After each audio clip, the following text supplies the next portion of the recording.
Sarah adalah anak desa dengan orang tua yang sangat dihormati di desanya. Bagi kedua orang tua Sarah, adat dan kepercayaan daerah merupakan hal yang sangat penting dan selalu diajarkan kepada Sarah dari kecil. Seiring berjalannya waktu, Sarah yang sejak lahir memiliki kecerdasan di atas rata-rata, semakin memahami dan mempertanyakan berbagai hal mengenai ideologi dan kepercayaan yang sering membuat kedua orang tuanya tidak senang. Ide-ide baru dan rasa keingintahuannya tidak didukung oleh kedua orang tuanya. Ia pun memutuskan untuk pindah ke kota, untuk mencari lingkungan yang lebih menerimanya setelah kuliahnya selesai. Setelah dia mendapatkan pekerjaan di kota, dia pun kemudian berangkat dengan penuh semangat. Ini merupakan pengalaman pertamanya tinggal sendiri di kota besar. Ia memilih tinggal di sebuah apartemen yang sudah tua karena budgetnya terbatas. Pemiliknya, Jonas, memiliki beberapa unit di apartemen itu. Dia sendiri tinggal di unit nomor 1610, 4 pintu dari unit Sarah. Karena memahami situasi Sarah, ia memberinya harga sewa yang lebih murah dari harga pasaran. Awalnya Sarah hanya menggunakan apartemennya untuk tidur. Namun, seiring berjalannya waktu, kesibukan Sarah di kantor mulai berkurang. Dan waktu yang ia habiskan di apartemen semakin banyak. Setelah beberapa lama tinggal di sana, hal-hal aneh mulai terjadi. Perabot-perabot sering berpindah tempat, lampu-lampu kadang menyala meski sudah dimatikan sebelumnya. Yang paling membuat Sarah kesal adalah shower yang sering menyala sendiri. Menurut Sarah, ini hanya efek kelelahan saja, maka ia jadi sering lupa. Suatu malam, sepulangnya dari tempat kerja, Sarah menonton sebuah video di internet. Videonya adalah acara comedy night yang biasa dia tonton. Namun setelah beberapa menit, tiba-tiba gambar berubah menjadi hitam putih dan menunjukkan sebuah jendela apartemen yang persis seperti unitnya. Sarah yang bingung kemudian berusaha mengganti videonya. Namun video tidak berhenti, dan lanjut menunjukkan gambar seorang wanita dengan pakaian serba hitam berjalan menyusuri sebuah jalan yang Sarah kenal. Sarah yang panik kemudian menutup laptopnya. Namun tiba-tiba ada yang menarik kursinya dari belakang. Dia pun terjatuh dan tidak dapat bergerak. Dia berusaha berteriak sekuat tenaga minta tolong. Setelah beberapa detik, terdengar suara ketukan di pintu depan. Sarah merasa lega karena ada seseorang yang datang untuk menolongnya. Tapi ketika Sarah melihat ke arah pintu, dari bawah celah pintu ada sepasang kaki pucat dan berlumur darah. Ia sangat panik dan memaksa badannya untuk bergerak. Namun lampu tiba-tiba mati dan terdengar suara langkah kaki tepat di belakang Sarah. Sarah terbangun, terengah-engah, dan bermandikan keringat. Seakan-akan hal yang dirasakannya itu nyata. Ia lalu melihat jam menunjukkan pukul 1 dini hari. Setelah sedikit tenang, ia bangkit dan pergi ke tempat tidurnya. Paginya, ia bangun untuk berangkat ke kantor dan menolak memikirkan apa yang terjadi semalam. Dia menganggap hal itu hanya mimpi buruk. Sepulangnya dari kantor, ia membeli nasi goreng di dekat apartemen untuk makan malam. Si pedagang bertanya kepada Sarah, "Baru ya tinggal di sini, Dek?" "Iya, Pak, di apartemen Bella Luna." "Oh, di apartemen itu. Hati-hati ya, Dek," jawab si pedagang nasi goreng. "Emangnya kenapa, Pak?" tanya Sarah. "Nggak apa-apa, Dek." "Lalu, hati-hati maksudnya kenapa, Pak?" "Waduh, saya jadi nggak enak. Nanti si Ade nggak betah kalau diceritain."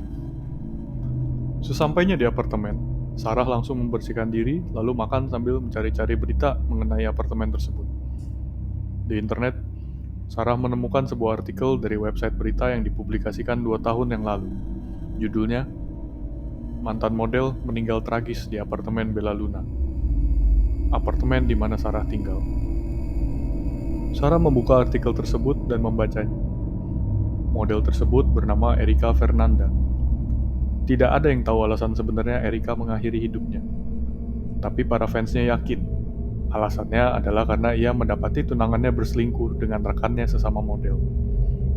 Namun banyak yang tidak percaya karena Erika dikenal sebagai sosok yang tangguh dan mandiri.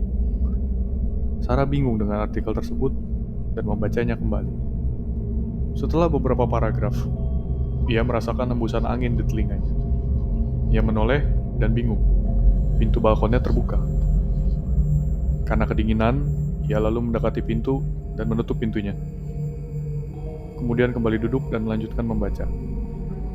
Baru beberapa detik, pintunya terbuka lagi. Angin berhembus lebih kencang. Sarah menyalakan lampu balkon.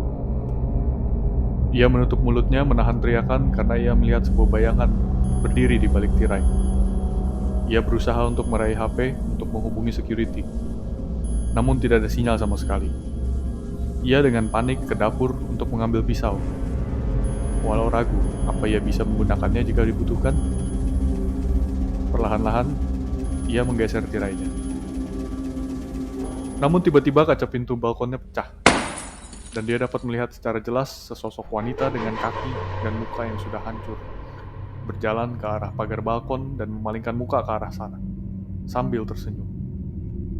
Sosok itu menaiki pagar balkon dan meloncat. Sarah yang syok langsung berlari ke arah balkon untuk memastikan apa yang barusan dilihatnya.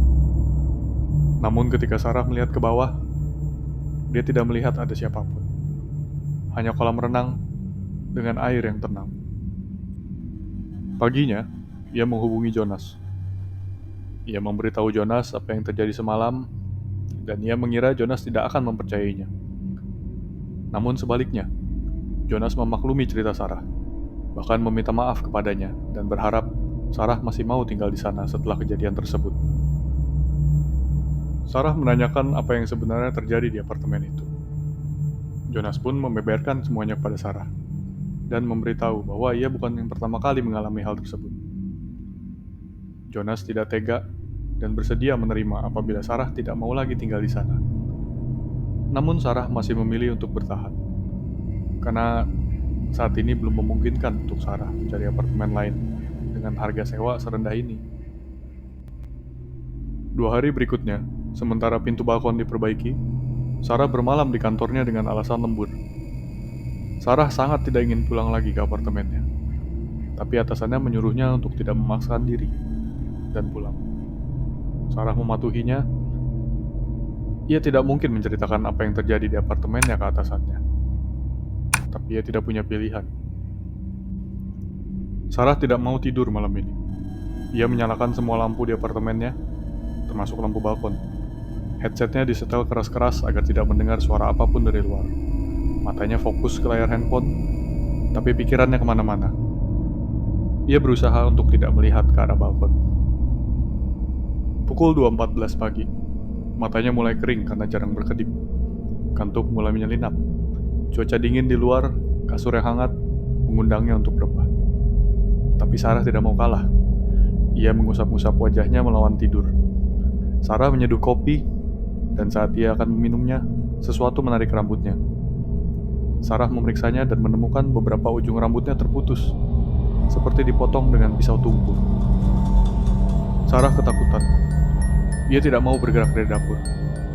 Tapi ia tahu akan ada bahaya besar yang mengancamnya kalau ia tetap di sana sepanjang malam. Ia berlari ke kamarnya, kemudian mengambil handphonenya untuk menghubungi teman-temannya.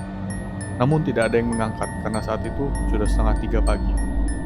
Karena kehabisan akal, Sarah berbicara pada apapun yang mungkin mendengarnya. Aku tidak punya maksud jahat. Tolong jangan ganggu aku. Akan tetapi, makhluk tak terlihat itu justru mencabut rambutnya lagi. Sarah menutupi kepalanya karena rasa sakitnya tidak tertahankan. Makhluk itu tidak berhenti sampai kulit kepalanya berdarah di beberapa tempat. Sarah hanya bisa menangis pasrah. Kemudian Sarah mendengar Jonas menggedor pintu depan. Ia terdengar sangat panik dan marah. Sarah yang ketakutan langsung berlari menuju pintu. Tapi pintu tersebut tidak bisa dibuka. Ia berteriak kencang-kencang meminta pertolongan pada Jonas. Di luar, Jonas mulai menendang pintu apartemennya, berusaha mendobrak, dan berteriak minta Sarah untuk segera membukanya.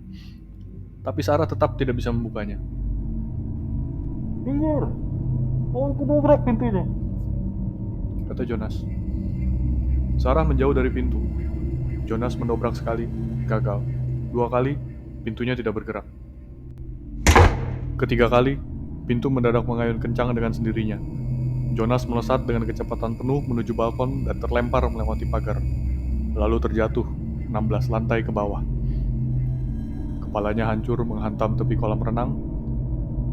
Sarah yang menyaksikan semuanya hanya bisa berteriak ketakutan, menangis tak karuan, dan berbaring di ruang tengah. Tidak tahu apa yang harus ia lakukan. Beberapa menit kemudian, beberapa penghuni yang mendengar ada keributan di apartemen Sarah segera menolongnya, berusaha menenangkannya, dan memanggil polisi. Saat polisi datang dan memeriksa apartemen Sarah, mereka menemukan gumpalan-gumpalan rambut Sarah yang berlendir seperti habis dikunyah binatang, menempel tersebar di beberapa titik tersembunyi di apartemen itu. Di setiap titik di mana rambut Sarah ditemukan, polisi menemukan ada kamera yang disembunyikan di balik perabot-perabot. Sebagian ditanam di dalam perangkat elektronik agar sulit terlihat. Polisi menemukan 4 kamera di seluruh apartemen Sarah, yang saat ditemukan masih dalam kondisi merekam. 2 di dekat tempat tidur, 2 lagi ditemukan di kamar mandi. Polisi kemudian menemukan alat-alat rekaman audiovisual di unit nomor 1610. Saat diperiksa, ada puluhan eksternal hard disk yang isinya rekaman video kegiatan sehari-hari para penghuni nomor 1606 itu. Masing-masing hard disk diberi nama. Salah satunya adalah nama Sarah. Di tumpukan hard disk tersebut, ada satu yang diberi label Erika, model yang diberitakan meninggal bunuh diri di apartemen itu. Di dalamnya, video terakhir yang diambil bertanggal tepat di hari kematian Erika. Dari rekaman itu, polisi melihat bahwa Erika tanpa sengaja menemukan beberapa kamera yang dipasang di dalam apartemen tersebut.